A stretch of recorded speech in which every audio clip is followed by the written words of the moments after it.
نستعينه ونؤمن به ونتوكل عليه ونعوذ بالله من شرور أنفسنا ومن سيئات أعمالنا من يهده الله فلا مضل له ومن يضلله فلا هادي له فنشهد أن لا إله إلا الله ونشهد أن سيدنا محمدا عبد الله ورسوله أرسله بالهدى ودين الحق ليظهره على الدين كله ولو كره المشركون.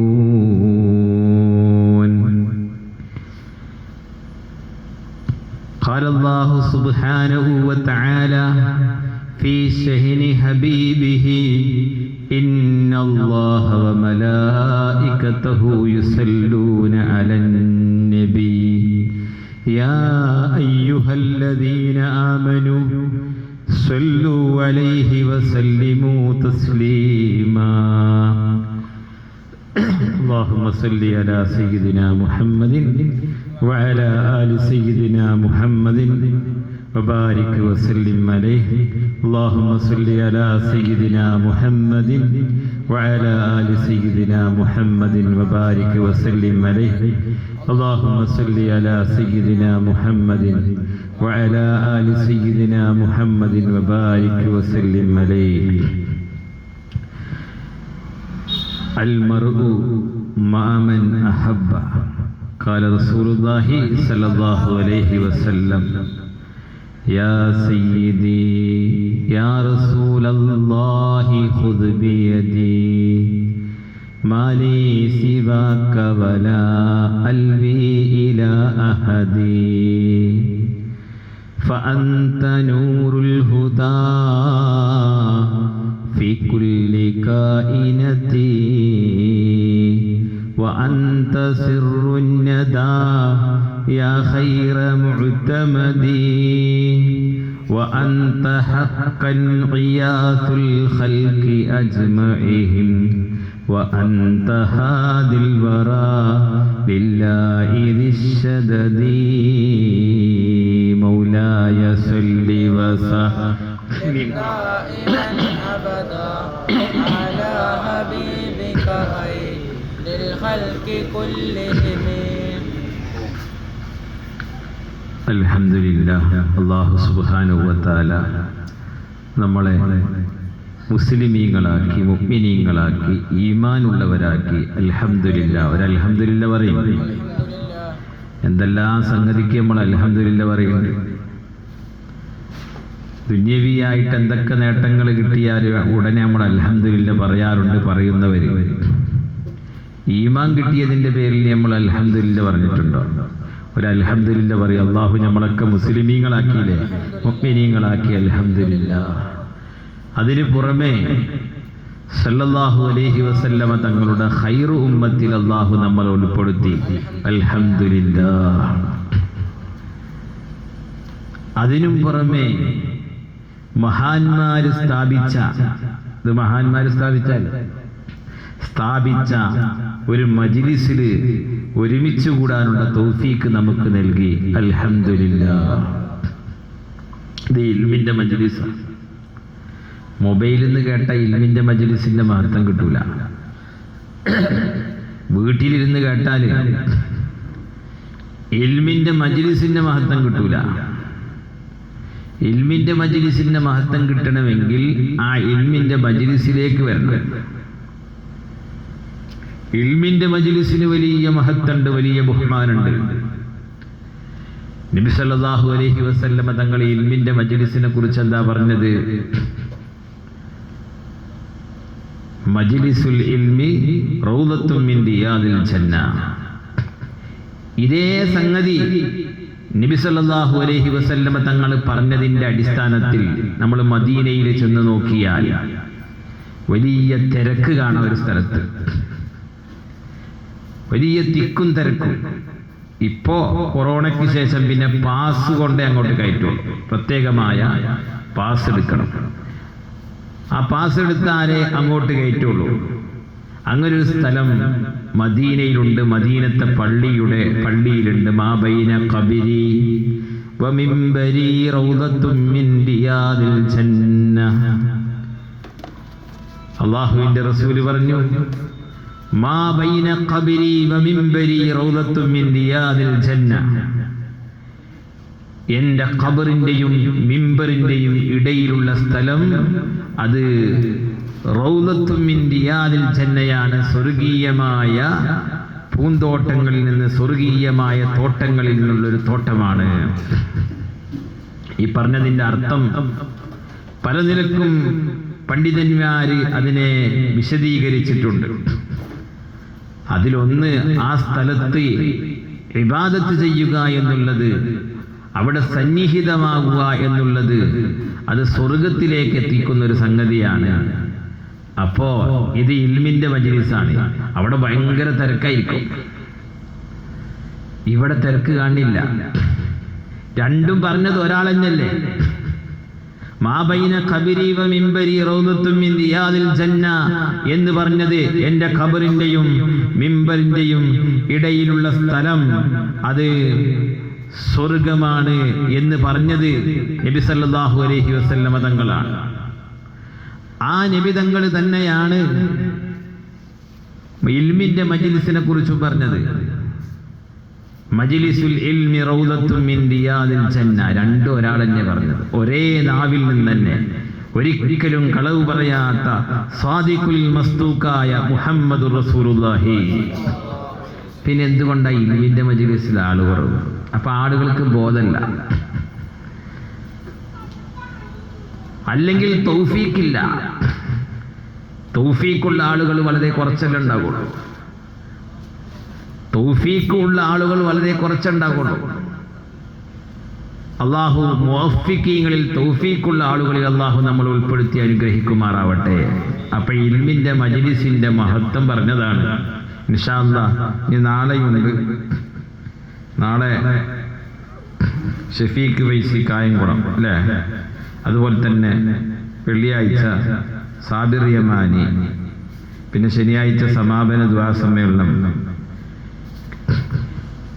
ഇതിലെല്ലാം നിങ്ങൾ പങ്കെടുക്കാൻ വേണ്ടിയിട്ടാണ് ഞാനിപ്പോൾ തുടക്കത്തിൽ തന്നെ ഇത് പറഞ്ഞത്.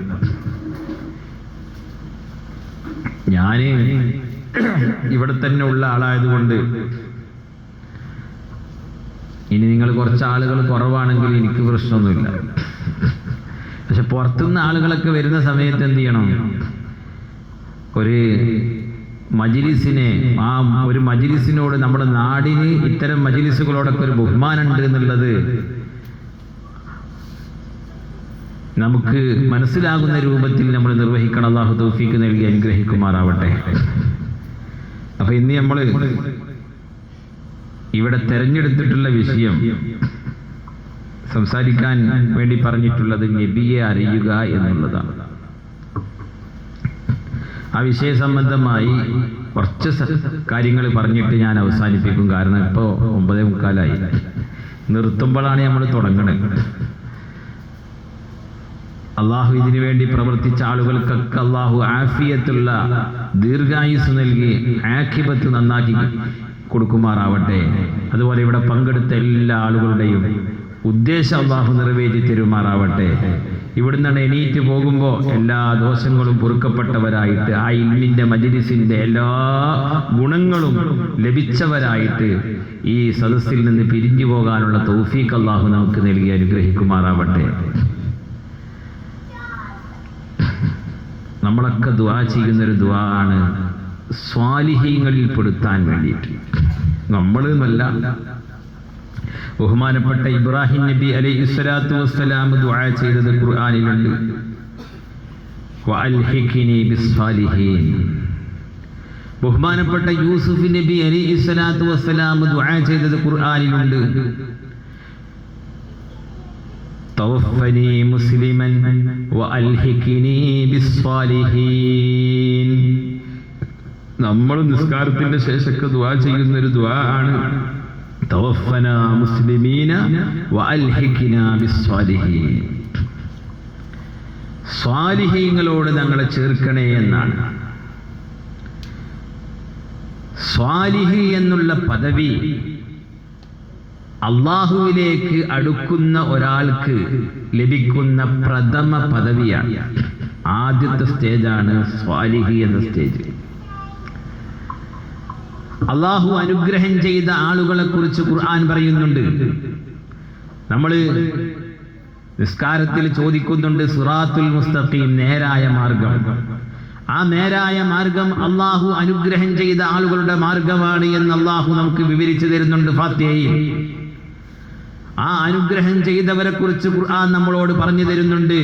അവരാരാണ്? അള്ളാഹുവിന്റെ അനുഗ്രഹം ലഭിച്ച ആളുകൾ. അൻഅമല്ലാഹു അലൈഹിം മിനൻ നബിയ്യീന വസ്സിദ്ദീഖീന വശുഹദാഇ വസ്സാലിഹീൻ. അപ്പൊ അള്ളാഹുവിലേക്ക് അടുക്കാൻ വേണ്ടി ഒരാൾ ശ്രമിക്കുമ്പോ ആദ്യത്തെ പദവി അവന് ലഭിക്കുന്നത് സ്വാലിഹി എന്ന പദവിയാണ്. പ്രഥമ പദവി സ്വാലിഹി എന്ന പദവിയാണ്. ആ പദവിക്ക് വേണ്ടിയിട്ടാണ് നമ്മൾ ദുആ ചെയ്യുന്നത്. വഅൽഹിഖ്നി ബിസ്സാലിഹീൻ. ഇങ്ങോട്ട് നോക്കി. ഇൽമിന്റെ മജ്‌ലിസിൽ ഇരിക്കുമ്പോ നമ്മളെ തലയിൽ ഒരു പക്ഷി വന്നിരുന്നാൽ പോലും അങ്ങോട്ടും ഇങ്ങോട്ടും നോക്കാൻ പാടില്ല. അതാണ് അതിന്റെ അദബ്. തലയിൽ ഇൽമു പറയുന്ന ഒരാളെ മുമ്പിൽ നമ്മൾ ഇരിക്കുമ്പോൾ നമ്മൾ ഒരുപാട് വട്ടം കേട്ടതായിരിക്കും, പക്ഷെ എന്നാലും ആദ്യം കേൾക്കുന്നത് പോലെ ഇരിക്കണം എന്നാണ്. പിന്നെ നമ്മളെ തലയിലൊരു പക്ഷിനെ വന്നിരുന്നാലും പോലും അങ്ങോട്ട് തിരിഞ്ഞു നോക്കാൻ പാടില്ല. ഇൽമിന്റെ മജ്‌ലിസിന്റെ അദബതാണ്. അപ്പൊ അങ്ങോട്ടും ഇങ്ങോട്ടും നോക്കില്ല. അവിടെ ആൾക്കാർ വരും പോകും. ഇവിടേക്കുള്ളവരൊക്കെ ഇങ്ങോട്ട് വരും. അതൊക്കെ നമ്മൾ അങ്ങോട്ടും ഇങ്ങോട്ടും തിരിക്കുന്ന ആള് വേറെയാണ്. ഇതിന്ന് ശ്രദ്ധ തിരിക്കാൻ വേണ്ടിയിട്ട് ഇവിടെ പ്രവർത്തിച്ചുകൊണ്ടിരിക്കുന്നുണ്ട് ശൈത്താനും നഫ്സും. അള്ളാഹു അതിന്റെ ശർറിൽ നിന്ന് നമ്മളെ കാക്കുമാറാവട്ടെ. അപ്പൊ ഞാൻ ഇപ്പൊ പറഞ്ഞത് എന്താണ്? ഞാൻ കുറച്ചേ പറയുള്ളൂ. ഞാൻ പറയുന്നത് ഇടയ്ക്കിടയ്ക്ക് നിങ്ങളോട് ഇങ്ങനെ ചോദിക്കുകയും ചെയ്യും. സ്വാലിഹി എന്ന പദവിയെ കുറിച്ച് പറഞ്ഞത്, സ്വാലിഹാകാൻ വേണ്ടി ദ്വാരക്കണം. ഇപ്പൊ ഞാൻ പള്ളിയിലിരിക്കുമ്പോൾ 2 കുട്ടികളെ കൊണ്ട് ഉസ്താദ് വന്നിട്ട് പറഞ്ഞു എന്നോട്, ഈ കുട്ടികൾക്ക് വേണ്ടി ദ്വാരക്കണം, സ്വാലിഹാകാൻ വേണ്ടി ദ്വാരക്കണം. അപ്പൊ ഞാൻ സ്വാലിഹികളിൽ പെടുത്തിക്കൊണ്ടിരിക്കട്ടെ എന്ന് ദ്വാ ചെയ്തു. നമ്മൾ അത്തഹിയാത്തിൽ ദ്വാ ചെയ്യുന്നുണ്ട്. അത്തഹിയാത്തിൽ വഅലാ ഇബാദില്ലാഹിസ് സ്വാലിഹീൻ അല്ലേ? അപ്പൊ ഈ സ്വാലിഹാകുക എന്ന് പറഞ്ഞ വലിയൊരു സംഗതിയാണ്. എന്താണ് സ്വാലിഹ്? ആരാണ് ഈ സ്വാലിഹ്? അത് മനസ്സിലാക്കണ്ടോ? സ്വാലിഹാകുക എന്നുള്ളത് വലിയൊരു മഹത്തുള്ള സംഗതിയാണെന്ന് ഇപ്പൊ നിങ്ങൾക്ക് ബോധ്യപ്പെട്ടില്ലേ? അതല്ലേ നമ്മൾ ദുആ ചെയ്യുന്നത്. അമ്പിയാക്കളതല്ലേ വഅൽഹിഖ്നി ബിസ്സാലിഹീൻ എന്ന് ദുആ ചെയ്തത്, സ്വാലിഹീങ്ങളോട് ചേർക്കണേ. അതല്ലേ നിസ്കാരത്തിന് പോലും പ്രത്യേകമായിട്ട് സലാം പറയുന്ന ആളുകളാണ്, ദുആ ചെയ്യുന്ന ആളുകളാണ്, ദുആ ചെയ്യേണ്ട ആളുകളാണ്. ഇബാദുല്ലാഹിസ് സ്വാലിഹീൻ വഅലാ ഇബാദില്ലാഹിസ് സ്വാലിഹീൻ. അപ്പൊ സ്വാലിഹി എന്ന് പറയുന്നത് വലിയ മഹത്തുള്ള ഒരു പദവിയാണ്. അള്ളാഹു അനുഗ്രഹിച്ച ആളുകൾക്കുള്ള പദവിയാണ്. സിറാത്തുൽ മുസ്തഖീമിൽ ഉള്ള ആളുകളുടെ പദവിയാണ് സ്വാലിഹി എന്ന് പറയുന്നത്. ആരാണ് ഈ സ്വാലിഹ്? ആർക്കാണ് സ്വാലിഹി എന്ന് പറയുക? സ്വാലിഹി എന്ന് പറഞ്ഞാൽ അല്ലദീ യഖൂമു ബിഹഖ്ഖില്ലാഹി വബിഹഖ്ഖി ഇബാദിഹി. സൃഷ്ടാവായ അള്ളാഹുവിൻ്റെയും സൃഷ്ടികളുടെയും ഹക്കുകൾ വേണ്ട വിധത്തിൽ നിർവഹിക്കുന്ന ആളാണ് സ്വാലിഹി എന്ന് പറയുന്നത്. സൃഷ്ടാവിനോടുള്ള, സൃഷ്ടാവായ അള്ളാഹു, സൃഷ്ടാവ് ഒന്നേ ഉള്ളൂ, ബാക്കിയുള്ളതെല്ലാം സൃഷ്ടികളാണ്. ഈ സൃഷ്ടികളോടും സൃഷ്ടാവിനോടുമുള്ള കടമകളും ബാധ്യതകളും നിർവഹിക്കുന്ന ആൾക്കാണ് സ്വാലിഹി എന്ന് പറയുന്നത്. ഒരു മുസ്ലിമായ മനുഷ്യനെ സംബന്ധിച്ചിടത്തോളം അവന് ഒരുപാട് കടമകൾ ബന്ധിക്കുന്നുണ്ട്, ഒരുപാട് ഹക്കുകൾ അവനോട് ബന്ധിക്കുന്നുണ്ട്. ഭാര്യയ്ക്ക് ഭർത്താവിനോട് ഹക്കുണ്ട്, ഭർത്താവിന് ഭാര്യയോട് ഹക്കുണ്ട്, മക്കൾക്ക് മാതാപിതാക്കളോട് ഹക്കുണ്ട്, മാതാപിതാക്കൾക്ക് മക്കളോട് ഹക്കുണ്ട്, ഉസ്താദിന് ശിഷ്യനോട് ഹക്കുണ്ട്, ശിഷ്യന് ഉസ്താദിനോട് ഹക്കുണ്ട്. നമ്മൾ പള്ളിയിൽ കയറിയാൽ പള്ളിക്കൊരു ഹക്കുണ്ട്, നമ്മൾ കഴിക്കുന്ന ഭക്ഷണത്തിനൊരു ഹക്കുണ്ട്, കുടിക്കുന്ന വെള്ളത്തിനൊരു ഹക്കുണ്ട്, നമ്മൾ വളർത്തുന്ന ജീവികൾക്ക് ഹക്കുണ്ട്, നമ്മൾ വെച്ച് പിടിപ്പിക്കുന്ന മരങ്ങൾക്ക് ഹക്കുണ്ട്. ഇങ്ങനെ ഹക്കുകൾ ഇങ്ങനെ ചുറ്റും വലയം ചെയ്യപ്പെട്ടവരാണ് മുസ്ലിം. ഈ ഹക്കുകളൊക്കെ നിർവഹിക്കുന്ന ആളാണ്. ആ ഹക്കുകളൊക്കെ അവരോട് ഓരോ സമയത്തും ബന്ധപ്പെടുന്ന ഹക്കുകൾ. ഇപ്പൊ പള്ളിയിൽ കയറുന്ന സമയത്ത് പള്ളിയോടുള്ള ഹക്ക് അവരോട് ബന്ധപ്പെട്ട് കിടക്കുന്നു. ഓരോ സമയത്തും അവൻ വെള്ളം കുടിക്കുന്ന സമയത്ത് ആ വെള്ളത്തോടുള്ള ഹക്ക് അവരോട് ബന്ധപ്പെട്ട് കിടക്കുന്നുണ്ട്. അപ്പൊ ബിസ്മി ചൊല്ലണം. വെള്ളം കുടിച്ചു കഴിഞ്ഞാൽ അള്ളാഹുവിനെ ഹംദ് ചെയ്യണം. ഇങ്ങനെ ഒരുപാട് ഹക്കുകളുണ്ട്.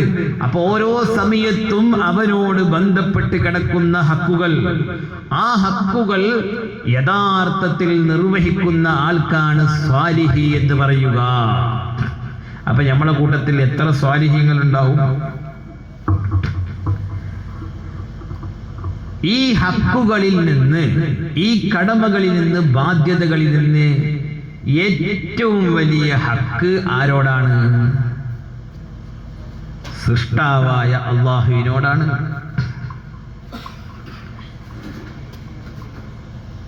സൃഷ്ടാവായ അള്ളാഹുവിനോടാണ് ഏറ്റവും വലിയ ഹക്ക്. പക്ഷേ ആ ഹക്ക് വേണ്ട വിധത്തിൽ വീടണമെങ്കിൽ അള്ളാഹുവിന്റെ സൃഷ്ടികളിൽ ഏറ്റവും അഫ്ളലായ ഹൽക്ക് മുഹമ്മദുർ റസൂലുള്ളാഹി സല്ലല്ലാഹു അലൈഹി വസല്ലമ തങ്ങളോടുള്ള ഹക്കുകൾ വീടണം. കാരണം അള്ളാഹുവിനെ പരിചയപ്പെടുത്തി തന്നത് അള്ളാഹിന്റെ ഹബീബാണ്. അള്ളാഹുവിനോടുള്ള ഹക്കുകൾ, കടമകൾ, ബാധ്യതകൾ നമുക്ക് മനസ്സിലാക്കി തന്നത് പുന്നാര നബിയാണ്. അള്ളാഹുവിന്റെ ദീന് നമുക്ക് പഠിപ്പിച്ചു തന്നത് ഹബീബായ സല്ലല്ലാഹു അലൈഹി വസല്ലമ തങ്ങളാണ്. സ്വർഗം നമുക്ക് പഠിപ്പിച്ചു തന്നത്, നരകം നമുക്ക് പഠിപ്പിച്ചു തന്നത്, നമ്മുടെ ഇബാദത്തുകളെല്ലാം നമുക്ക് പഠിപ്പിച്ചു തന്നത്, എല്ലാ ഹക്കുകളും നമുക്ക് പഠിപ്പിച്ചു തന്നത് ഹബീബായ സല്ലല്ലാഹു അലൈഹി വസല്ലമ തങ്ങളാണ്. അതുകൊണ്ട് അള്ളാഹുവിനോടുള്ള ഹക്കാണ് ഏറ്റവും വലിയ ഹക്കെങ്കിലും ആ ഹക്ക് വീടണമെങ്കിൽ ആരോടുള്ള ഹക്ക് നിർവഹിക്കണം? ആരോടുള്ള ഹക്ക്, ആരോടുള്ള കടപ്പാടുകൾ, ആരോടുള്ള ബാധ്യതകൾ നിറവേറ്റിയവരാകണം? ഞാൻ പറഞ്ഞല്ലോ. ഞാൻ പറഞ്ഞെങ്ങനെ ഓരോരുത്തർക്കും ഇങ്ങനെ മനസ്സിലായിട്ടുണ്ടാവും. മനസ്സിലാകണില്ലേ? ഞാൻ കുറേ നീട്ടി വായതൊന്നും പറയുന്നില്ല. പറയുന്ന കാര്യങ്ങൾ നിങ്ങൾക്ക് മനസ്സിലാകണം, നിങ്ങൾക്ക് ബോധ്യപ്പെടണം. ഞാൻ പറഞ്ഞു വന്നത് നമുക്കൊക്കെ ഒരുപാട് ഹക്കുണ്ട്. ആ ഹക്കിൽ ഏറ്റവും വലിയ ഹക്ക് അള്ളാഹുവിനോടുള്ള ഹക്കാണ്. പക്ഷെ ആ അള്ളാഹുവിനോടുള്ള ഹക്ക് നമുക്ക് വേണ്ട വിധത്തിൽ നിർവഹിക്കണമെങ്കിൽ ആരോടുള്ള ഹക്ക് ആദ്യം വീട്ടണം? നബിയോടുള്ള ഹക്ക് എന്ത് ചെയ്യണം? ആദ്യം വീട്ടണം. അപ്പൊ നബി സല്ലല്ലാഹു അലൈഹി വസല്ലമ തങ്ങളോടുള്ള ഹക്ക് നിർവഹിച്ചവരാകണം. അള്ളാഹു നമുക്ക് തൗഫീക്ക് നൽകി അനുഗ്രഹിക്കുമാറാവട്ടെ. ഈ ഹക്കുകൾ നിർവഹിക്കണമെങ്കിൽ എന്ത് വേണം? ഈ ബാധ്യതകൾ നിർവഹിക്കണമെങ്കിൽ എന്ത് വേണം? രണ്ട് അറിവും ഒരു അമലും വേണം.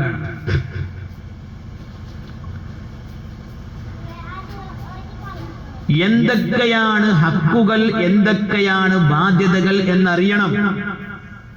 അറിയണ്ടേ? അറിയാതെ എന്തൊക്കെ ഹക്കുകൾ ഉണ്ട് എന്നറിയണ്ടേ? അറിയാതെ നമുക്ക് ഹക്ക് നിർവഹിക്കാൻ കഴിയോ? ഇല്ല. അപ്പൊ എന്തൊക്കെയാണ് ഈ ബാധ്യതകൾ എന്ന് നമുക്കറിയണം. പിന്നെ ആ ബാധ്യതകൾ നിർവഹിക്കേണ്ടത് എങ്ങനെയാണ് എന്ന് അറിയണം. ബാധ്യതകൾ അറിഞ്ഞാൽ പോരാ, ആ ബാധ്യതകൾ, ആ ഹക്കുകൾ എങ്ങനെയാണ് നമ്മൾ നിർവഹിക്കേണ്ടത് എന്ന് അറിയണം. ഈ രണ്ട് അറിവ് വേണം. എന്നിട്ട് ആ അറിവനുസരിച്ച് പ്രവർത്തിക്കുകയും വേണം. അപ്പൊ 2 ഇൽമും ഒരു അമലും വേണം. സ്വാലിഹാകണമെങ്കിൽ ദുആയിരുന്നുകൊണ്ട് മാത്രമായില്ല, നമ്മളതിന് പണിയെടുക്കും വേണം. സ്വാലിഹാക എന്ന് പറഞ്ഞ വലിയ പദവിയല്ലേ? അതല്ല ചോദിക്കണ സ്വാലിഹീങ്ങളെ കൂട്ടത്തിൽ ചേർക്കണേ. ദുആ ചെയ്തത് കൊണ്ട് മാത്രമായില്ല, ദുആ ചെയ്യണം, നമ്മൾ അതിനു വേണ്ട പണിയെടുക്കണം. അപ്പൊ ദുആ ചെയ്യുന്നതിന്റെ പുറമെ നമ്മൾ സ്വാലിഹാകാൻ പരിശ്രമിക്കണം. സ്വാലിഹാകണമെങ്കിൽ അള്ളാഹുവിനോടും അള്ളാഹുവിന്റെ സൃഷ്ടികളോടുമുള്ള കടപ്പാടുകൾ വീട്ടിയവരാകണം. അതിലേറ്റവും വലിയ കടപ്പാട് അള്ളാഹുവിനോടാണെങ്കിലും ആ കടപ്പാട് വേണ്ട വിധത്തിൽ നിർവഹിക്കണമെങ്കിൽ നമുക്ക് അവന്റെ ഏറ്റവും അഫ്ളലായ സൃഷ്ടിയോടുള്ള കടപ്പാട് നിർവഹിക്കണം. ഏത് കടമകളും ബാധ്യതകളുമാകട്ടെ, അത് നിർവഹിക്കണമെങ്കിൽ അതെന്താണെന്നറിയണം, അതെങ്ങനെയാണ് നിറവേറ്റേണ്ടത് എന്നും അറിയണം. എന്നിട്ട് അതനുസരിച്ച് പ്രവർത്തിക്കുകയും വേണം. അള്ളാഹു നമുക്ക് തൗഫീക്ക് നൽകട്ടെ. അപ്പൊ നമുക്ക് ഹബീബായ സല്ലല്ലാഹു അലൈഹി വസല്ലമ തങ്ങളോടുള്ള ഹക്കുകൾ എന്തൊക്കെയെന്ന് അറിയണം. ആ ഹക്കുകൾ എങ്ങനെയാണ് നിർവഹിക്കുക എന്നറിയണം. എന്നിട്ട് അത് നിർവഹിക്കാൻ നമ്മൾ തയ്യാറാകണം. അള്ളാഹു അതിനുള്ള തൗഫീക്ക് അള്ളാഹു നമുക്ക് തുറന്നു തരുമാറാവട്ടെ. അള്ളാഹു തൗഫീക്ക് തരണം. അപ്പൊ എന്തൊക്കെയാണ് സല്ലല്ലാഹു അലൈഹി വസല്ലമ തങ്ങളോടുള്ള ഹക്കുകൾ? ഞാനൊരു 10 ഹക്കുകൾ എണ്ണി പറയാണ്. ഈ 10 ഹക്കുകളും വഅദ് പറയുകയാണെങ്കിൽ ചുരുങ്ങിയതൊരു 10 ദിവസം വേണം. 10 ഹക്കുകളും വഅദ് പറയുകയാണെങ്കിൽ അത് പഠിപ്പിച്ച് മനസ്സിലാക്കി തരണമെങ്കിൽ, അത് അറിയണമെങ്കിൽ, അതിന് പറയണമെങ്കിൽ ഒരു 10 ദിവസം ചുരുങ്ങിയത് വേണം. അതുകൊണ്ട് ഈ 10 ഹക്കുകളൊന്ന് പറഞ്ഞു പോകുക. എന്നിട്ട് അതിൽ നിന്ന് 1 2 ഒന്ന് ചെറുതായിട്ട് വിശദീകരിക്കുക. അല്ലാഹു തൗഫീക്ക് തരട്ടെ. എന്താണ് ആദ്യത്തെ ഹക്ക്? ആദ്യത്തെ ഹക്ക് മഅരിഫത്തുർ റസൂൽ, അള്ളാഹുവിന്റെ റസൂലിനെ അറിയുക എന്നുള്ളതാണ്. അള്ളാഹിന്റെ റസൂലിനെ അറിയുക എന്നുള്ളതാണ്. അതാണ് നമ്മുടെ വിഷയം, നബിയെ അറിയുക, മഅരിഫത്തുർ റസൂൽ. അതുകൊണ്ടാണ് ഒരു കുട്ടിയെ ആദ്യമായി പഠിപ്പിക്കേണ്ടത് എന്താണ് എന്ന് നമ്മുടെ ഫുഖഹാ വിശദീകരിച്ചിട്ടുണ്ട്. ബഹുമാനപ്പെട്ട സൈനുദ്ദീൻ മഖ്ദൂം റളിയല്ലാഹു അൻഹു ഫത്ഹുൽ മുഈനിൽ പറയുന്നുണ്ട്, നിസ്കാരമല്ല, നോമ്പല്ല, ഹജ്ജല്ല, മറിച്ച് ഒരു കുട്ടിയെ ആദ്യം പഠിപ്പിക്കേണ്ടത് ഹബീബായ സല്ലല്ലാഹു അലൈഹി വസല്ലമ തങ്ങളെ സംബന്ധിച്ചാണ്. കാരണം അള്ളാന്റെ റസൂല് ഖൽബിലങ്ങോട്ട് ഉറപ്പായാലേ, മുത്തുനബി അങ്ങോട്ട് ഖൽബിൽ ഉറച്ചു പോയാലേ ബാക്കിയുള്ളത് കൊണ്ടെല്ലാം അവര് ഉപകാരം ലഭിക്കൂ. അപ്പൊ ആദ്യമായിട്ട് വേണ്ടത് മഅരിഫത്തുർ റസൂൽ, അള്ളാഹുവിന്റെ റസൂലിനെ അറിയുക എന്നുള്ളതാണ്. ഒന്നാമത്തെ കടമ അതാണ്, നബിയെ അറിയുക. നമ്മളെ വിഷയതാണ്. രണ്ടാമത്തത് അള്ളാഹുവിന്റെ റസൂലിനെ അംഗീകരിക്കുക എന്നുള്ളതാണ്, വിശ്വസിക്കുക എന്നുള്ളതാണ്. അറിഞ്ഞതുകൊണ്ട് വിശ്വസിക്കണമെന്നില്ല. ഖുർആൻ പറയുന്നുണ്ട്, ജൂത ക്രിസ്ത്യാനികൾക്ക്, അഹ്ലു കിതാബിന് അവരെ സ്വന്തം മക്കളെ അറിയുന്നത് പോലെ അള്ളാഹുവിന്റെ റസൂലിനെ അറിയും. അവരുടെ വേദഗ്രന്ഥങ്ങളിൽ നിന്ന് അള്ളാഹിന്റെ റസൂലിനെ അവർ മനസ്സിലാക്കിയിട്ടുണ്ട്. അതുകൊണ്ട് അവര് സ്വന്തം മക്കളെ അറിയുന്നത് പോലെ ഹബീബായ സല്ലല്ലാഹു അലൈഹി വസല്ലമ തങ്ങളെ അറിയും എന്ന് ഖുർആൻ പറയുന്നുണ്ട്. പക്ഷെ അവര് വിശ്വസിച്ചില്ല. അറിഞ്ഞാലേ വിശ്വസിക്കാൻ കഴിയുകയുള്ളൂ. പക്ഷേ അറിഞ്ഞതുകൊണ്ടെല്ലാം വിശ്വസിക്കണമെന്നില്ല. അപ്പോൾ ആദ്യം അറിയണം, എന്നിട്ട് അള്ളാഹുവിന്റെ റസൂലിനെ വിശ്വസിക്കണം. പിന്നെ മൂന്നാമത്തത് ഇതാഅത്തുർ റസൂൽ, അള്ളാഹുവിന്റെ റസൂലിനെ അനുസരിക്കണം. അത് കടമയാണ്, ബാധ്യതയാണ്. നാലാമത്തത് ഇത്തിബാഉർ റസൂൽ, അല്ലാഹുവിന്റെ റസൂലിനെ ഇത്തിബാ ചെയ്യണം. അഞ്ചാമത്തേത് മഹബ്ബത്തുർ റസൂൽ, അല്ലാഹുവിന്റെ റസൂലിനെ സ്നേഹിക്കണം. ആറാമത്തേത് തഅലീമുർ റസൂൽ, അല്ലാഹുവിന്റെ റസൂലിനെ ബഹുമാനിക്കണം. ഏഴാമത്തെ കടമ അല്ലാഹുവിന്റെ റസൂലിന് സ്വലാത്തും സലാമുകളും നിർവഹിക്കണം. എട്ടാമത്തെ കടമ അല്ലാഹുവിന്റെ റസൂലിന്റെ ദീനിന് ഖിദ്മത്ത് ചെയ്യണം. ഒമ്പതാമത്തെ കടമ അല്ലാഹുവിന്റെ റസൂലുമായി ബന്ധപ്പെട്ട് കിടക്കുന്ന സ്വഹാബത്ത്, അഹ്ലു ബൈത്ത് തുടങ്ങിയ മുത്തുനബിയുമായി ബന്ധപ്പെട്ട ആളുകളെ മഹബ്ബത്ത് വെക്കണം, അവരെ ബഹുമാനിക്കണം. പത്താമത്തെ കടമ അല്ലാഹുവിന്റെ റസൂലിന്റെ ഉമ്മത്തിനോട് മഹബ്ബത്തുള്ളവരാകണം. ഇങ്ങനെ 10 കടമകളും 10 ഹക്കുകളും ഹബീബായ സല്ലല്ലാഹു അലൈഹി വസല്ലമ തങ്ങളുമായി ബന്ധപ്പെട്ടുണ്ട്.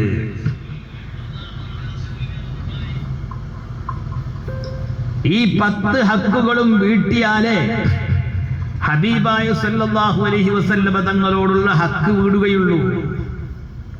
അള്ളാഹു നമുക്ക് തൗഫീക്ക് നൽകി അനുഗ്രഹിക്കുമാറാവട്ടെ. അതിലാദ്യം പറഞ്ഞത് ഒന്ന് പറയട്ടെ. ആദ്യം പറഞ്ഞ ഹക്ക് എന്താണ്? ഫസ്റ്റ് പറഞ്ഞ ഹക്ക് എന്താണ്? ആദ്യത്തെ കടമ എന്താണ്? അള്ളാഹുവിന്റെ റസൂലിനെ അറിയുക. അറിയാതെ ഒരിക്കലും ബാക്കിയുള്ള കടമകളൊന്നും നിർവഹിക്കാൻ കഴിയൂല. അള്ളാഹുവിന്റെ റസൂലിനെ അറിയലാണ് ആദ്യം. അത് തന്നെ പറഞ്ഞത് മഅരിഫത്തുർ റസൂൽ എന്നാണ്. അറിയുക എന്നതിന് അറബിയിൽ ഇൽമ് എന്ന് പറയും, അതുപോലെ തന്നെ മഅരിഫത്ത് എന്ന് പറയും. രണ്ടും അറിയുക എന്നല്ലേ. ഇൽമ് പറഞ്ഞാലും തന്നെയാണ്, അറിവന്നെയാണ്. മഅരിഫത്ത് പറഞ്ഞാലും അറിവന്നെയാണ്. പക്ഷെ രണ്ടും തമ്മിൽ ഒരു വ്യത്യാസമുണ്ട്. മഅരിഫത്ത് എന്ന് പറഞ്ഞാൽ തെളിവിന്റെ അടിസ്ഥാനത്തിൽ ഉള്ളാലുള്ളതുപോലെ വിശദമായ അറിവിനാണ് മഅരിഫത്ത് എന്ന് പറയാം.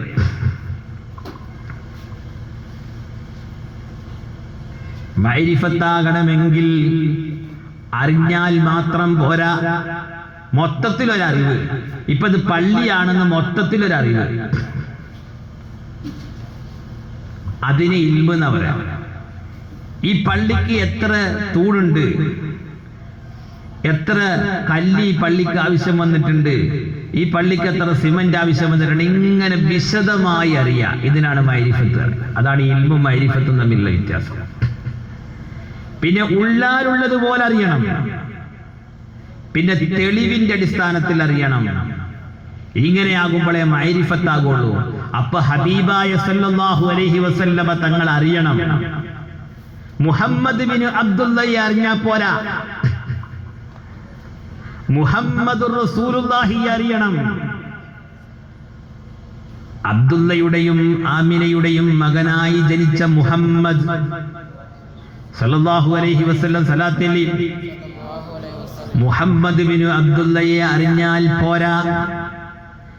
അല്ലെങ്കിൽ മുഹമ്മദ് റസൂലുള്ളാഹിയെ ഒരു ചരിത്ര പുരുഷൻ എന്ന നിലക്ക് അറിഞ്ഞാൽ പോരാ. ഒരു നല്ല ഭർത്താവ് എന്ന നിലക്ക് അറിഞ്ഞാൽ പോരാ. അല്ലെങ്കിൽ നല്ല ഒരു രാഷ്ട്ര നേതാവ് എന്ന നിലക്ക് അറിഞ്ഞാൽ പോരാ. മറിച്ച് അള്ളാഹുവിന്റെ റസൂലിനെ അറിയേണ്ടത് മുഹമ്മദുർ റസൂലുള്ളാഹി എന്ന നിലക്കറിയണം. ഇവിടെ ഒരുപാട് ആളുകൾ അള്ളാഹുവിന്റെ റസൂലിനെ അമുസ്ലിമീങ്ങൾ പുകഴ്ത്തി പറഞ്ഞിട്ടുണ്ട്, അല്ലേ?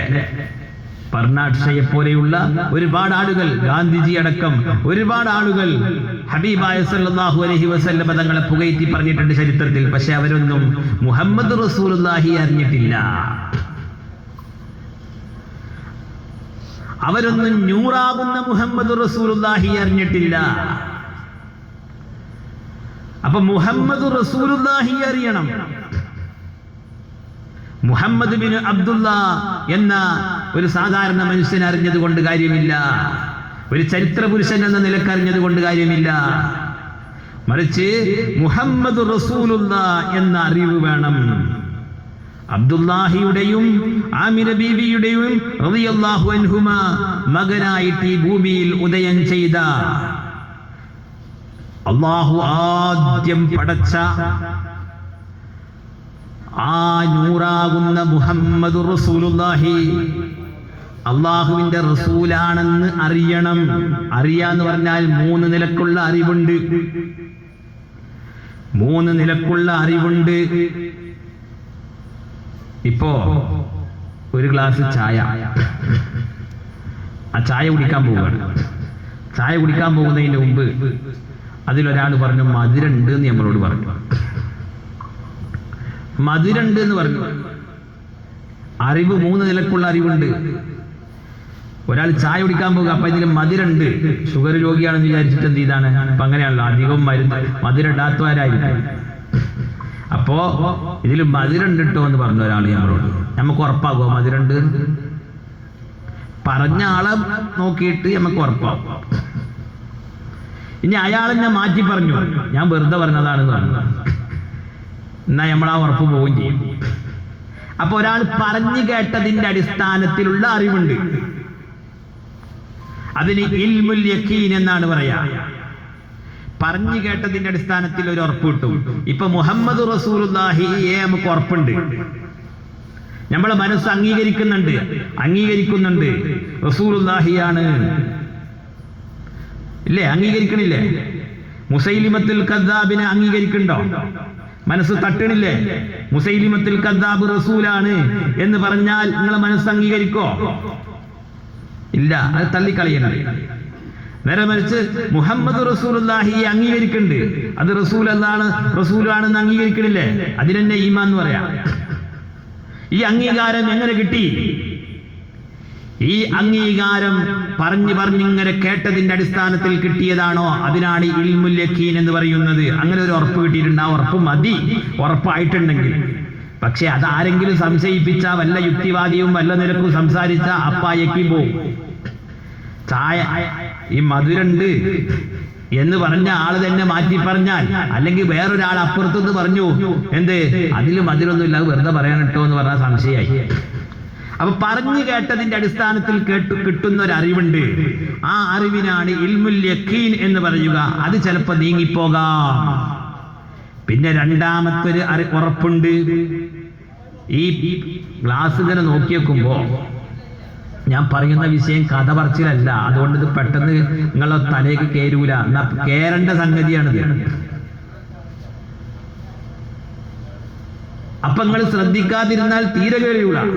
ശ്രദ്ധിച്ചാൽ തന്നെ എന്ത് ചെയ്യൂല, നിങ്ങളെ തലന്റെ ഉള്ളിലേക്ക് കയറാൻ പണിയാണ്. എനിക്കതൊക്കെ അറിയാം. പക്ഷേ ശ്രദ്ധിച്ചാൽ തന്നെ കയറൂല, പിന്നെ ശ്രദ്ധിക്കാതിരുന്ന എന്തായാലും കയറൂല. പിന്നെ ഇൽമിന്റെ മജ്‌ലിസിന്റെ ഒരു ബർക്കത്ത് പോകാൻ വിടുന്നു. അപ്പൊ ശ്രദ്ധിക്കണം പറയുന്നത്. ഞാൻ പറഞ്ഞത് 3 തരത്തിലുള്ള അറിവുണ്ട് എന്നാണ് പറയുന്നത്. ഒന്ന് പറഞ്ഞു കേട്ടതിന്റെ അടിസ്ഥാനത്തിൽ കിട്ടുന്ന അറിവ്. അതിന് ഉദാഹരണം പറഞ്ഞു, ചായയിൽ മധുരണ്ടെന്ന് ഒരാൾ പറയാം, അപ്പൊ മധുരണ്ടെന്ന് ഒരു ഉറപ്പ് കിട്ടിയാൽ മതി. അത് അയാളോ മറ്റൊരാളോ ഇല്ല എന്ന് പറഞ്ഞു കഴിഞ്ഞാൽ ഉറപ്പ് പോവുകയും ചെയ്തു. ഇനി വേറൊരു ഉറപ്പുണ്ട്, തെളിവിന്റെ അടിസ്ഥാനത്തിൽ കിട്ടുന്ന ഉറപ്പ്. നമ്മളിങ്ങനെ നോക്കി പഞ്ചസാര ക്ലാസ്സിലേക്ക് ഇങ്ങനെ നോക്കി വെക്കുമ്പോണ്ട് ക്ലാസിന്റെ ചുറ്റുഭാഗത്ത് ഇങ്ങനെ പഞ്ചസാരന്റെ ബാക്കി ഭാഗങ്ങൾ ഇങ്ങനെ കാണണ്ട. അപ്പൊ തെളിവായി ഇതിലെന്തുണ്ട്, പഞ്ചസാര ഇട്ടിട്ടുണ്ട്. അപ്പൊ തെളിവിന്റെ അടിസ്ഥാനത്തിൽ കിട്ടുന്ന ഒരു ഉറപ്പുണ്ട്. അതിന് ഐനുൽ യഖീൻ എന്നാണ് പറയാ. പിന്നെ ആ ചായ കുടിച്ചപ്പോ ബോധ്യപ്പെട്ടു ഇതിൽ മധുരണ്ട്. അതിനാണ് ഹഖുൽ യഖീൻ എന്ന് പറയാ. അള്ളാഹു ആ യഖീനിലേക്ക് നമ്മളെ എത്തിച്ചേരുമാറാവട്ടെ. ഈ മൂന്നാമത് പറഞ്ഞ ഉറപ്പ് പോകുമോ? നമ്മൾ ചായ കുടിച്ചപ്പോ മധുരം കുടിച്ചിട്ടാണ് അനുഭവിച്ചു, എന്നിട്ട് ഒരാൾ പറയാം അതിൽ മധുരം ഇല്ലട്ടോ എന്ന് പറഞ്ഞാൽ എന്താ പറയാ? നമ്മൾ അംഗീകരിക്കോ? ഇല്ല. അപ്പൊ മൂന്നാമത് പറഞ്ഞ ഉറപ്പാണ്, അതാണ് കിട്ടേണ്ടത്. യഖീൻ എന്ന് പറഞ്ഞാൽ യഖുനൽ മാഉ എന്ന് പറയും. ഒരു ഗ്ലാസ്സിലുള്ള വെള്ളം അനങ്ങാതെ ഇങ്ങനെ ഉറച്ചു നിൽക്കുന്നതിനാണ് ഈ യഖുനൽ മാഉ എന്ന് പറയുക. അങ്ങനെ ഉറച്ചു നിൽക്കണം. ഇനി ആര് ഇളക്കിയാലും ഇളങ്ങരുത്. ആര് ഇളക്കിയാലും ഇളകാത്ത രൂപത്തിൽ മുഹമ്മദുർ റസൂലുള്ളാഹി നമ്മുടെ ഖൽബിൽ അങ്ങോട്ട് ഉറച്ചു നിൽക്കണം. അള്ളാഹു നമുക്ക് തൗഫീക്ക് തരട്ടെ.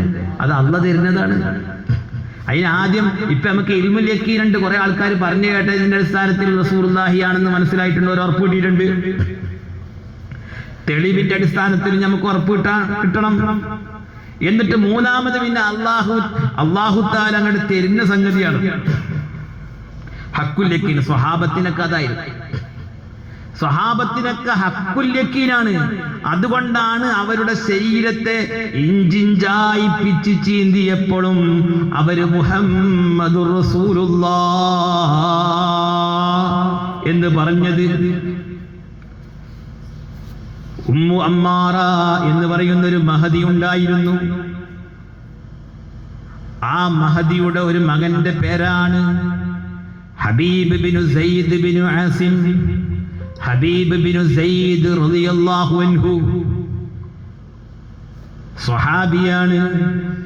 രണ്ടുപേരും എന്നല്ല, അവരുടെ ഭർത്താവും അവരുടെ കുടുംബവും അള്ളാഹുവിന്റെ റസൂലിന് വേണ്ടി ജീവൻ ത്യജിക്കാൻ തയ്യാറായവരാണ്. ഹബീബ് ബിനു സയ്യിദ് റളിയല്ലാഹു അൻഹു. ഞാൻ ഈ ഹഖുൽ യഖീൻ കിട്ടിയത് കൊണ്ട് കിട്ടിയ ആളുകളുടെ അവസ്ഥ പറയാം. സ്വഹാബത്തിനൊക്കെ ഹഖുൽ യഖീനാണ്. അതുകൊണ്ടാണ് മുസൈലിമത്തുൽ കദ്ദാബ് എന്ന് പറഞ്ഞിട്ട് ഒരു കള്ളപ്രവാചകൻ വന്നു. മക്കം ഫത്തഹിന് ശേഷം അറേബ്യയിൽ മുഴുവൻ ഇസ്ലാം പ്രചരിച്ചപ്പോ നജ്ദിൽ നിന്ന് ഒരു ഗോത്രം, എല്ലാ ഗോത്രങ്ങളും കൂടിയിട്ട് ഇസ്ലാമിനെ അംഗീകരിക്കാൻ വേണ്ടി എല്ലാവരും മക്കയിൽ ഒരുമിച്ച് കൂടിയപ്പോ നജ്ദിൽ നിന്ന് വന്ന ഒരു ഗോത്രം, ആ ഗോത്രത്തിന്റെ നേതാവായിട്ട് വന്നത് മുസൈലിമത്താണ്. ഈ മുസൈലിമത്തിന് ഹബീബായ സല്ലല്ലാഹു അലൈഹി വസല്ലമ തങ്ങളോടുള്ള ബഹുമാനവും ആദരവും ഒക്കെ കണ്ടപ്പോ, അവിടുത്തെ സ്ഥാനമൊക്കെ കണ്ടപ്പോ മുസൈലിമത്തിനും അങ്ങനെ ആയാൽ തരക്കടില്ലാതായി. പക്ഷെ മുസൈലിമത്തിന് അങ്ങനെ ആകണമെങ്കിൽ എന്ത് വേണം? അസൂയ വന്നു. അങ്ങനെ ആവണമെങ്കിൽ എന്ത് വേണം? പ്രവാചകനാണെന്ന് വാദിക്കണം. അള്ളാഹുവിന്റെ റസൂലിന് റസൂലായതുകൊണ്ടാണല്ലോ അതൊക്കെ കിട്ടിയത്. അപ്പൊ ഞാനൊരു പ്രവാചകനാണെന്ന് പറയാ. അങ്ങനെ മൂപ്പരും പ്രവാചകനായി.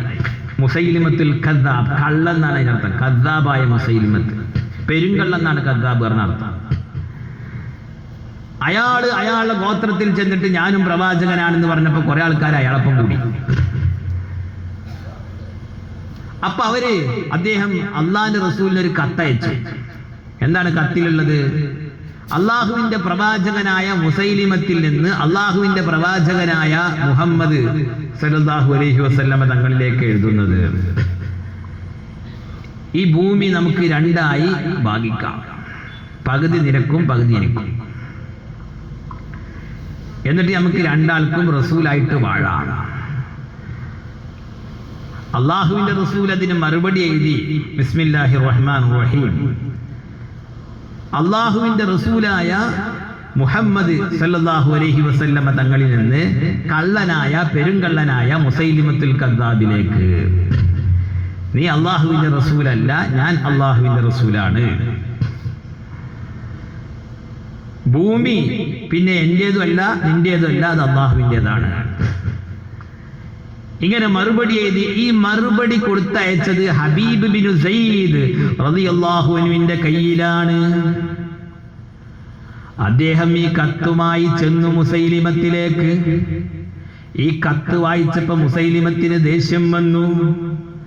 മുസൈലിമത്ത് വാളൂരി. എവിടെയാണ് കത്ത് കൊണ്ടുവന്ന ആള് അന്വേഷിച്ചു. കത്ത് കൊണ്ടുവന്ന അള്ളാഹുവിന്റെ റസൂലിന്റെ ദൂതനെ മുസൈലിമത്ത് അദ്ദേഹത്തിന്റെ സന്നിധിയിൽ കൊണ്ടുവരാൻ വേണ്ടി പറഞ്ഞു.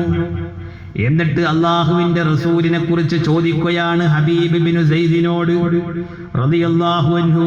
അവരോട് മുസൈലിമത്തുൽ കദ്ദാബ് ചോദിക്കുന്നു, അത്തശ്ഹദു അന്ന മുഹമ്മദർ റസൂലുള്ളാഹ്, നീ അള്ളാഹുവിന്റെ റസൂല് മുഹമ്മദ് അള്ളാഹുവിന്റെ റസൂലാണെന്ന് അംഗീകരിക്കുന്നുണ്ടോ? ഹബീബ് ബിനു സയ്യിദ് റളിയല്ലാഹു അൻഹുവിനോട് ഇതങ്ങോട്ട് കേൾക്കേണ്ട താമസം ബഹുമാനപ്പെട്ടവര് പറഞ്ഞു, നഅം അശ്ഹദു അന്ന മുഹമ്മദുർ റസൂലുള്ളാഹ്. അപ്പൊ മുസൈലിമത്തിന്റെ അടുത്ത ചോദ്യം, അതശ്ഹദു അന്നി റസൂലുള്ളാഹ്, ഞാൻ അള്ളാഹുവിന്റെ റസൂലാണെന്ന് നീ അംഗീകരിക്കുന്നുണ്ടോ? ഇത് കേട്ടപ്പോ ഹബീബ് ചോദിച്ചു, അന അസമ്മു ലാ അസ്മഉ, എന്താ പറയണ എനിക്ക് കേൾക്കല്ല. അഷ്ഹദു അന്നി റസൂലുള്ളാഹ് അതഷ്ഹദു അന്നി റസൂലുള്ളാഹ്, ഞാൻ അല്ലാഹുവിന്റെ റസൂലാണെന്ന് അംഗീകരിക്കുന്നുണ്ടോ ചോദിച്ചപ്പോ എന്താ പറയണ എനിക്ക് ചെവിട് കേൾക്കല്ല. അപ്പോ മുസൈലിമത്തിന് ദേഷ്യം വന്നു.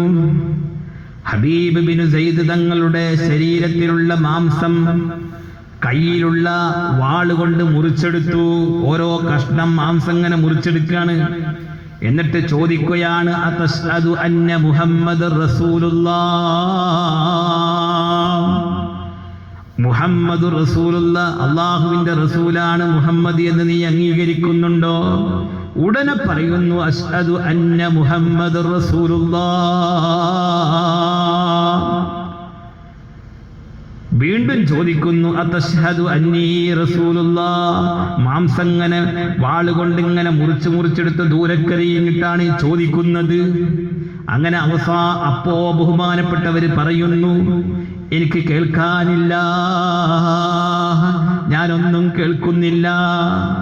അങ്ങനെ അവസാനത്തെ ശ്വാസം വരെ ചോദിക്കുന്നു.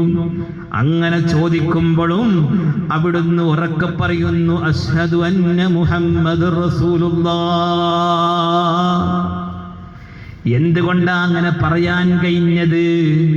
അത് ഹഖ്ഖുൽ യഖീനിലേക്ക് എത്തിയിട്ടുണ്ട്. അല്ലാഹുവിന്റെ റസൂലിന്റെ ഉറപ്പ്, അത്രയും ഉറപ്പ് അവരുടെ ഖൽബിലേ എത്തിയിട്ടുണ്ട്. അങ്ങനെ ബഹുമാനപ്പെട്ടവർ വഫാത്തായി, ഷഹീദായി.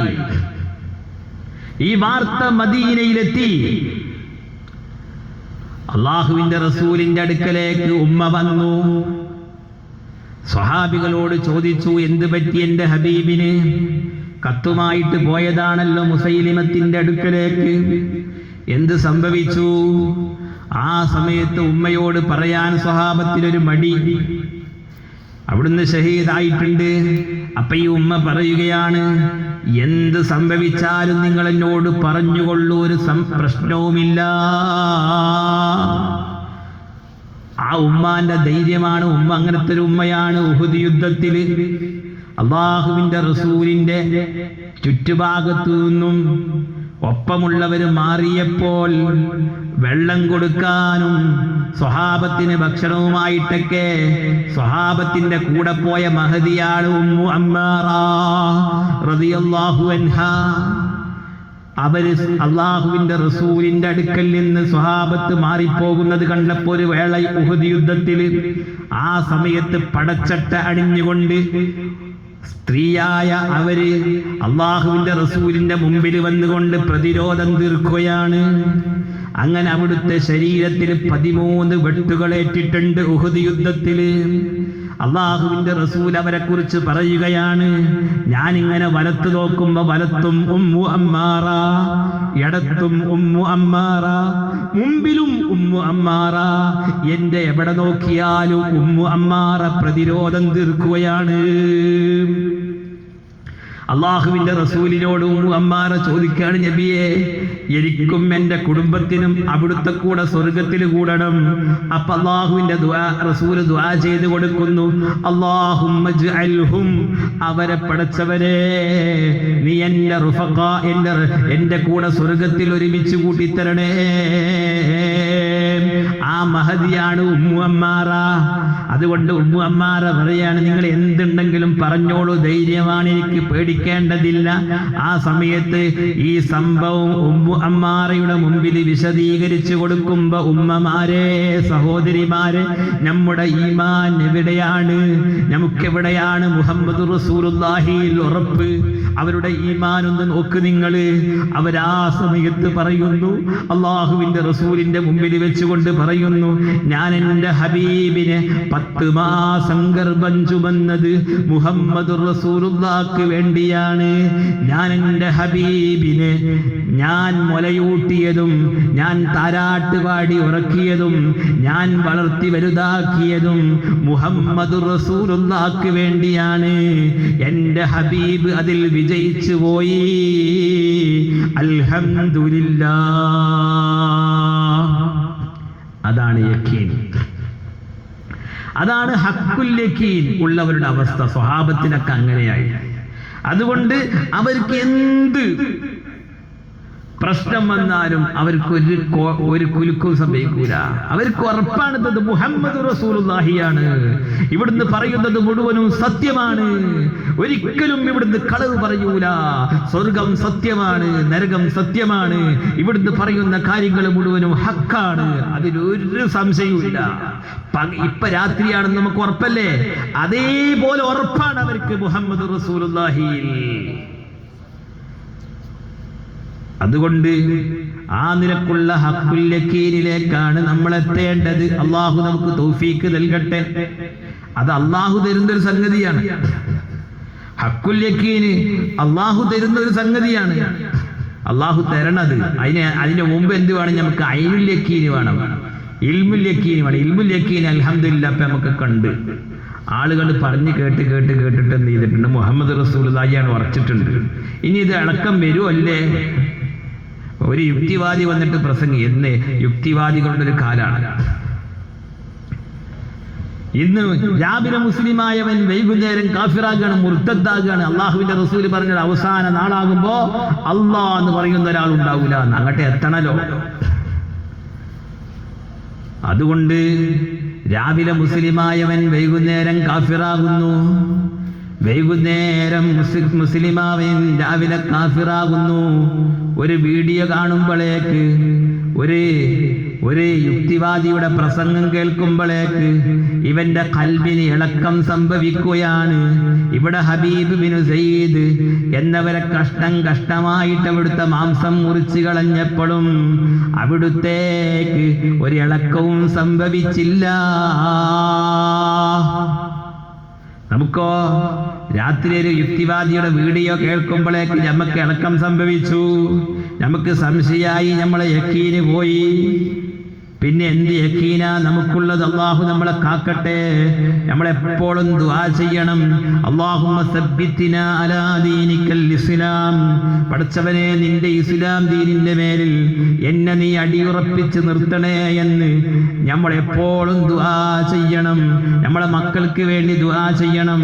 നമ്മളെ മക്കളെയും നമ്മളെ പരമ്പരയും പടച്ചവരെ, ഇത് ഹബീബായ സല്ലല്ലാഹു അലൈഹി വസല്ലമ തങ്ങളെ പറയുന്ന സദസ്സാണ്. ഈ സദസ്സിന്റെ ബർക്കത്ത് കൊണ്ട് ഞങ്ങളെയും ഞങ്ങളെ മക്കളെയും ഞങ്ങളെ പരമ്പരയെയും ഞങ്ങളെ ശിഷ്യന്മാരെയും ഞങ്ങളോട് ആരൊക്കെ ബന്ധപ്പെട്ടോ അവരെ മുഴുവനും നിന്റെ ദീനിന്റെ മേൽ നീ അടിയുറച്ചു നിർത്തണേ അല്ലാഹ്. അവസാന സെക്കൻഡ് വരെ ഈ ദീനിൽ ഉറച്ചു നിൽക്കണം, യഖീനോടുകൂടി നിൽക്കണം. അള്ളാഹു നമുക്ക് തൗഫീക്ക് നൽകട്ടെ. അതിന് പഠിക്കണം. ഇൽമുൽ യഖീനിൽ നിന്ന് നമ്മൾ എന്ത് ചെയ്യണം? ഐനുൽ യഖീനിലേക്ക് വരണം. തെളിവിന്റെ അടിസ്ഥാനത്തിൽ നമ്മൾ മുഹമ്മദ് റസൂലുള്ളാഹിയെ അറിയണം. ഞാൻ അതുകൊണ്ടാ പറഞ്ഞത്, അള്ളാഹുവിന്റെ റസൂലിനെ അറിഞ്ഞാലേ ബാക്കിയുള്ള കടമകളൊക്കെ നിർവഹിക്കാൻ കഴിയുകയുള്ളൂ. അള്ളാഹുവിന്റെ റസൂലിന്റെ തെളിവിന്റെ അടിസ്ഥാനത്തിൽ അറിയണം എന്ത് തെളിവാണ് നമ്മളെ കയ്യിലുള്ളത്. നമ്മുടെ കയ്യിലുള്ള തെളിവെന്താണ്? ഇമാം ബൂസൂരി റളിയല്ലാഹു അൻഹുവിന്റെ ബുർദ ബൈത്ത് നമ്മളെപ്പോഴും കേൾക്കുന്ന ബൈത്താണ്. വലിയ മഹത്വമുള്ളതാണ് ബുർദ ബൈത്ത്. ബഹുമാനപ്പെട്ട അബുൽ അബ്ബാസുൽ മുർസി റളിയല്ലാഹു അൻഹു, അബുൽ ഹസൻ അശ്ശാദുലി റളിയല്ലാഹു അൻഹു, അബുൽ ഹസൻ അശ്ശാദുലി എന്ന് പറയുന്ന വലിയ ത്വരീഖത്തിന്റെ ശാദുലി ത്വരീഖത്തിന്റെ ശൈഖായ അബുൽ ഹസൻ അശ്ശാദുലി റളിയല്ലാഹു അൻഹു അവരുടെ ശിഷ്യനാണ് അബുൽ അബ്ബാസുൽ മുർസി റളിയല്ലാഹു അൻഹു. അബുൽ അബ്ബാസുൽ മുർസി എന്നവരുടെ മുരീദാണ് ബഹുമാനപ്പെട്ട ഇമാം ബൂസൂരി റളിയല്ലാഹു അൻഹു. ഒരു ദിവസം അബുൽ അബ്ബാസുൽ മുർസി തങ്ങള് പറഞ്ഞു, ഒരു ദിവസം ഒരു പ്രത്യേക ഹാലിൽ പറഞ്ഞു, 3 മുരീദന്മാരുണ്ടായിരുന്നവരെ ബഹുമാനപ്പെട്ട ഇമാം ബൂസൂരി തങ്ങള്.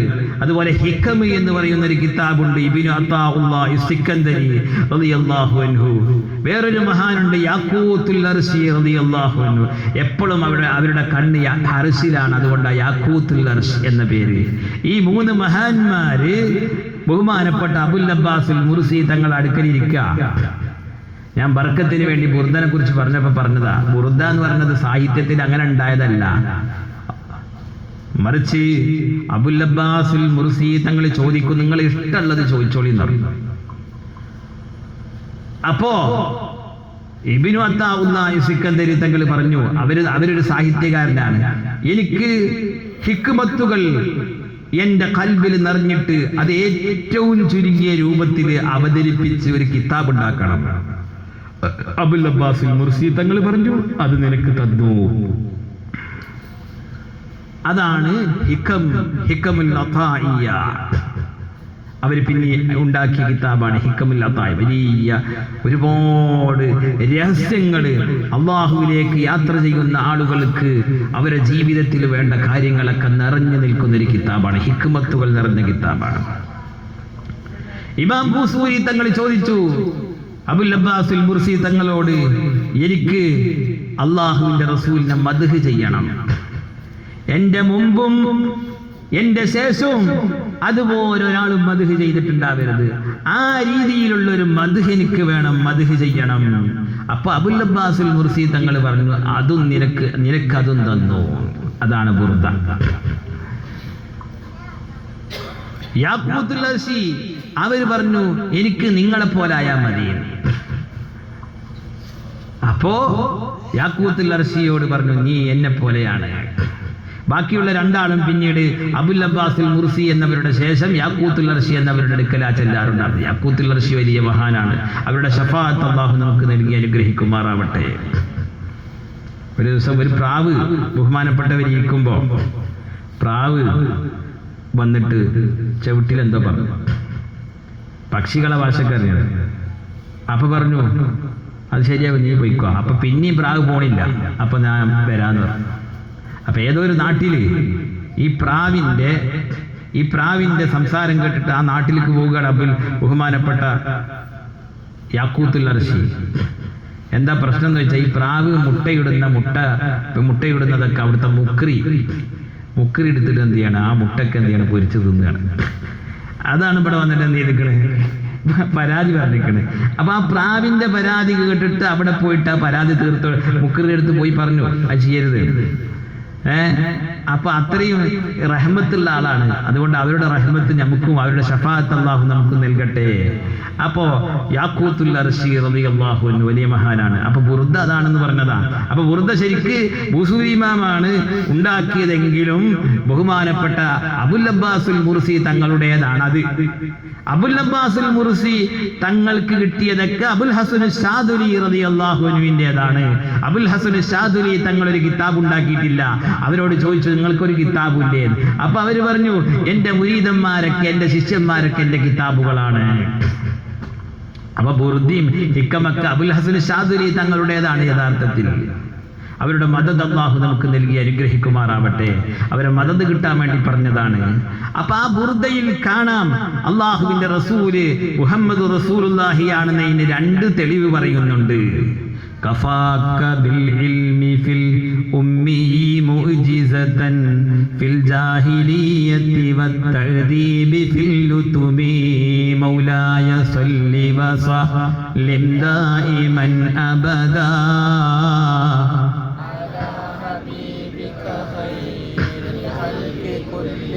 ഇനി കൂടുതലൊന്നും പറയണ്ട. കഫാക്ക അതെ, ഇനി കൂടുതലൊന്നും പറയണ്ട.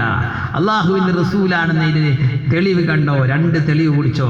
ഒന്ന്, ജാഹിലിയ കാലഘട്ടത്തിൽ അള്ളാഹുവിന്റെ റസൂല് ഉമ്മിയായിട്ടും എഴുത്തും വായനയും അറിയാത്ത ഒരാളായിട്ടും പാരാവാരം കണക്കെയുള്ള ഇൽമിന്റെ ഉടമയായി. അള്ളാഹുവിന്റെ റസൂല് എഴുത്തും വായനയും പഠിച്ചിട്ടില്ല, ഒരു പള്ളിക്കൂടത്തിൽ പോയിട്ടില്ല, ഒരു ഉസ്താദിൽ നിന്ന് പഠിച്ചിട്ടില്ല, ഒരു അധ്യാപകനിൽ നിന്ന് പഠിച്ചിട്ടില്ല. പഠിക്കാൻ പറ്റിയ സാഹചര്യവും അല്ല. അന്ന് ജാഹിലിയ കാലഘട്ടമാണ്. ആ കാലഘട്ടത്തിൽ ഇത്രയും വലിയ ഇൽമുകൾ, ഇന്നും അവിടുത്തെ ഇൽമുകൾ ചർച്ച ചെയ്തുകൊണ്ടിരിക്കുകയാണ് ലോകം. ആ നിലക്ക് പാരാവാരം കിടക്കെയുള്ള അറിവിന്റെ ആളായി എന്നത് തന്നെ ഒരു വലിയ തെളിവല്ലേ? യുക്തിവാദികൾ ചോദിക്കും, ഒരു എഴുത്തും വായനയും അറിയാത്ത ആൾക്കപ്പ ഖുർആൻ കൊടുത്തത്? എഴുത്തും വായനയും പഠിച്ചിട്ടില്ല, ഒരാളിൽ നിന്ന് പഠിച്ചിട്ടില്ല എന്നുള്ളത് അവിടുത്തെ മുഅ്ജിസത്താ. അങ്ങനത്തെ ഒരാൾ ഇത്രയും സാഹിത്യത്തിൽ പൊതിഞ്ഞ ഖുർആൻ, അതും ആ നിലക്ക് സാഹിത്യത്തിൽ ഖുർആൻ കാരണം ആ കാലഘട്ടം എന്ന് പറയുന്ന സാഹിത്യകാരന്മാരുടെ കാലഘട്ട. അവരെ വെല്ലുവിളിച്ചുകൊണ്ട് അതിനോട് തുല്യമായതൊന്ന് കൊണ്ടുവരാൻ പറഞ്ഞുകൊണ്ട് ഖിയാമത്ത് നാൾ വരെ കഴിഞ്ഞിട്ടില്ലല്ലോ, കഴിയുകയുമില്ല. ആ നിലക്ക് ഖുർആൻ അവതരിപ്പിച്ചപ്പോൾ അതൊരു ഉമ്മീന് കിട്ടി എന്നുള്ളത് തന്നെ. അത് എഴുത്തും വായന ഒരു അധ്യാപകരിൽ നിന്ന് പഠിച്ചതാണെങ്കിൽ എവിടെയെങ്കിലും പോയി പഠിച്ചു വന്നിട്ട് പറയുന്ന പറയില്ലേ. അപ്പൊ ഉമ്മിയായി എന്നുള്ളത് തന്നെയാണ് ഏറ്റവും വലിയ തെളിവ്. എഴുത്തും വായനയും ഒരു അധ്യാപകനിൽ നിന്ന് പഠിച്ചിട്ടില്ല. എന്നിട്ടും പാരാവാരം കണക്കെയുള്ള ഇൽമ്, അത് തെളിവല്ലേ മുഹമ്മദ് റസൂലുള്ളാഹിയാണെന്നതിന്. പിന്നെ രണ്ടാമത്തത് യതീമാണ്. അവിടുന്ന് പ്രസവിക്കുന്നതിന്റെ മുമ്പ് തന്നെ അവിടുത്തെ ഉപ്പ മരണപ്പെട്ടു പോയി. ചെറിയ പ്രായത്തിൽ തന്നെ ഉമ്മയും മരണപ്പെട്ടു പോയി. യതീമായിട്ടാണ് അവിടുന്ന് വളർന്നത്. എന്നിട്ടും അവിടുന്ന് അദബിൽ, അച്ചടക്കത്തിൽ ഏറ്റവും ഉന്നതമായ അവസ്ഥയിലേക്ക് എത്തി എന്നുള്ളത് മറ്റൊരു തെളിവല്ലയോ? ഇന്ന് അപ്പോ നമ്മളെ ഉമ്മയും വാപ്പിയും എളാപ്പാരും മുത്താപ്പാരും എല്ലാരും കൂടി നോക്കിയിട്ടും മക്കൾ കിടന്നു പോവുക. മക്കളെ നന്നാക്കാൻ കഴിയില്ല. എല്ലാവരും കൂടി അള്ളാഹ് നോക്കണം, അള്ളാഹു തആലനെ ഏൽപ്പിക്കുക മക്കളൊക്കെ. അള്ളാഹു തൗഫീഖ് തരട്ടെ. മക്കളൊക്കെ നമ്മൾ ഏറ്റെടുത്ത് നടക്കുന്നതിന് മുമ്പ് അള്ളാഹിനെ ഏൽപ്പിക്കുക. അള്ളാഹിനെ ഏൽപ്പിച്ചിട്ട് നമ്മളെ മക്കൾ നന്നാൻ വേണ്ടി ദുആ ഇരിക്കുക. ഉമ്മമാര് ദുആ ഇരിക്കണം. എപ്പോഴും ദുആ ചെയ്തുകൊണ്ടിരിക്കണം. നമ്മളെ മക്കളെ, പടച്ചോനെ മക്കളെ നന്നാക്കി തരണേ, നന്നാക്കി തരണേ. അള്ളാഹിനെ ഏൽപ്പിക്കും വേണം. അള്ളാഹിനെ ഏൽപ്പിച്ചു കൊടുക്കുക, എന്നിട്ട് ദുആ ഇരിക്കുക. അതാണ് അതിന്റെ പ്രധാന വഴി. അപ്പൊ ഇതൊക്കെ ശ്രമിച്ചിട്ട് മക്കളെ തലതിരിഞ്ഞു പോവുക. ഇത് വാപ്പല്ല, ഉമ്മല്ല, അതും ജാഹിലിയ കാലം, എന്ത് വേണ്ടാത്തത് നടക്കുന്ന കാലം. ആ കാലത്തും ഏറ്റവും നല്ല സ്വൽസ്വഭാവത്തിന്റെ അദബിന്റെ ഉടമയായിട്ട് അള്ളാഹുവിന്റെ റസൂല് വളർന്നു എന്നത് തന്നെ മറ്റൊരു തെളിവല്ലയോ? മുഹമ്മദ് റസൂലുള്ളാഹി ആണെന്നതിനുള്ള തെളിവല്ലയോ? ഇങ്ങനെ രണ്ട് തെളിവ് ബുർദയിൽ പറയുന്നുണ്ട്. വേറെയും ദലായിലുൻ നുബുവ എന്ന് പറഞ്ഞിട്ട് നബി സല്ലല്ലാഹു അലൈഹി വസല്ലമ തങ്ങളുടെ നുബുവത്തിന്റെ തെളിവുകൾ പറയുന്നുണ്ട്. മുഅ്ജിസത്തുകൾ, അവിടുത്തെ മുഅ്ജിസത്തുകൾ വലിയ തെളിവല്ലേ? എത്രയോ ഇന്നു നിലനിൽക്കുന്ന മുഅ്ജിസത്താണ് ഖുർആൻ എന്ന് പറയുന്നത്. മുഅ്ജിസത്ത് കണ്ടിട്ടാ സ്വഹാബത്തിന് ഈ യഖീനുകൾ കിട്ടിയത്. സിദ്ദീഖുൽ അക്ബർ തങ്ങള് ഒരു അള്ളാഹുവിന്റെ റസൂൽ നബിയായിട്ട് നിയോഗിക്കുന്നതിന്റെ മുമ്പ് ഷാമിലേക്ക് ഒരു യാത്ര പോയിരുന്നു. ആ യാത്രക്കിടയിൽ സിദ്ദീഖുൽ അക്ബർ തങ്ങൾ ഒരു സ്വപ്നം കണ്ടു. എന്താണ് സ്വപ്നം? പൂർണ്ണ ചന്ദ്രൻ ഭൂമിയിലേക്ക് ഇറങ്ങി വരികയാണ്. എന്നിട്ട് സിദ്ദീഖുൽ അക്ബർ തങ്ങളുടെ മാറോടണയുകയാണ്, മടിയിലേക്ക് വരികയാണ്. ഇതാണ് സ്വപ്നം. ഈ സ്വപ്നം ഷാമിലേക്ക് യാത്ര ചെയ്തപ്പോൾ അവിടെയുള്ള ഒരു പുരോഹിതനുമായിട്ട് പങ്കുവെച്ചു. അപ്പൊ ആ പുരോഹിതൻ പറഞ്ഞു സിദ്ദീഖുൽ അക്ബർ തങ്ങളോട്, ആ സ്വപ്നത്തിന്റെ വ്യാഖ്യാനം അവസാന പ്രവാചകന്റെ കാലമെടുത്തു. ആ പ്രവാചകൻ വരുമ്പോൾ ആദ്യമായിട്ട് വിശ്വസിക്കുന്നത് നിങ്ങളായിരിക്കും. ഈ സ്വപ്നവും വ്യാഖ്യാനവും എല്ലാം സിദ്ദീഖുൽ അക്ബർ തങ്ങൾ മറച്ചു വെച്ചു, ആരോടും പറഞ്ഞില്ല. പിന്നെ അള്ളാഹുവിന്റെ റസൂല് വർഷങ്ങൾക്ക് ശേഷം അള്ളാഹുവിന്റെ റസൂല് നബിയായിട്ട് നിയോഗിക്കപ്പെട്ടു. അവിടുത്തെ 40-ാമത്തെ വയസ്സിൽ ആദ്യമായിട്ട് തന്റെ നിയോഗം പങ്കുവെക്കുന്നത് പുറത്തു നിന്നൊരാളോട്, സിദ്ദീഖുൽ അക്ബർ തങ്ങളോടാണ്. ലാ ഇലാഹ ഇല്ലല്ലാഹ് മുഹമ്മദുർ റസൂലുള്ളാഹ്. ഈ സത്യം പറഞ്ഞപ്പോ സിദ്ദീഖുൽ അക്ബർ തങ്ങൾ ചോദിക്കുന്നു, എന്താണ് തെളിവ് നബിയേ? എന്താണ് അതിന് തെളിവ്? മുഹമ്മദ് റസൂലുള്ളാഹിക്ക് എന്താണ് തെളിവ്? അള്ളാഹുവിന്റെ റസൂലിനെ കണ്ട് മനസ്സിലാക്കിയ ആളാണ് സിദ്ദീഖുൽ അക്ബർ തങ്ങള്. അതുകൊണ്ട് ഉറപ്പില്ലാനിട്ടല്ല ചോദിക്കുന്നത്. ആ ഉറപ്പ് ഒന്നും കൂടി ഉറപ്പായിട്ട് അത് ഹഖുൽ യഖീനിലേക്ക് എത്തണമെന്ന നിലക്കാണ് നമ്മൾ ഓരോരുത്തരും അതാ ചെയ്യേണ്ടത്. നമ്മളെ ഇവിടെ അള്ളാഹ് പടച്ചു വിട്ടിക്കണ അതിനാണ്. അള്ളാഹിനെ അറിയാനും അള്ളാഹ്ക്ക് ഇബാദത്തെടുക്കാനും, അള്ളാഹിനെ അറിയാനും അള്ളാഹ്ക്ക് ഇബാദത്തെടുക്കാനും മുത്തുനബിയെ അറിയണം. മുത്തുനബിയോടുള്ള കടമകൾ വീട്ടണം. അതുകൊണ്ട് ഈ ഭൂമി ലോകത്തേക്ക് നമ്മൾ അള്ളാഹു പറഞ്ഞയച്ചതിന്റെ ലക്ഷ്യം അത് മാത്രമാണ്. വേറൊന്നും ലക്ഷ്യമല്ല, വേറൊന്നും ലക്ഷ്യമല്ല. വീടും കുടുംബവും നാടും ജോലിയും ഇതൊന്നും ലക്ഷ്യമല്ല. ഈ ഒരൊറ്റ ലക്ഷ്യമാണ് നമുക്ക് അള്ളാഹു ഇങ്ങോട്ട് പറഞ്ഞയച്ചതിന്റെ പിന്നിലുള്ളത്, നമ്മളെ സൃഷ്ടിച്ചതിന്റെ പിന്നിലുള്ളത്. അതുകൊണ്ട് നമ്മളെ യക്കീനിങ്ങനെ ഉറപ്പ് കൂട്ടുന്ന സദസ്സുകളിൽ നമ്മൾ പങ്കെടുക്കണം. യക്കീനുള്ള ആളുകളോട് കൂടി കൂടണം.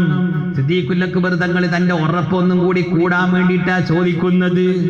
എന്താണ് നബിയെ തെളിവ്? ആ സമയത്ത് അള്ളാഹുവിന്റെ റസൂല് പറയുന്നു, സിദ്ദീഖേ, നിങ്ങൾ ഇന്ന സമയത്ത് ഇന്നൊരു യാത്ര നടത്തിയില്ലേ ഷാമിലേക്ക്? ആ യാത്രയിൽ നിങ്ങളൊരു സ്വപ്നം കണ്ടില്ലേ? ആ സ്വപ്നം നിങ്ങളൊരു പുരോഹിതനോട് പങ്കുവെച്ചില്ലേ? ആ പുരോഹിതൻ പറഞ്ഞില്ലേ, ആ റസൂലാണ് ഞാൻ. ഇതങ്ങ് പറഞ്ഞപ്പോ ആരോടും പങ്കുവെക്കാത്ത രഹസ്യമാക്കി വെച്ചിരുന്ന ഈ സംഗതി അങ്ങ് പറഞ്ഞപ്പോ സിദ്ദീഖുൽ അക്ബർ തങ്ങളുടെ യഖീനങ്ങ് ഉയർന്നു,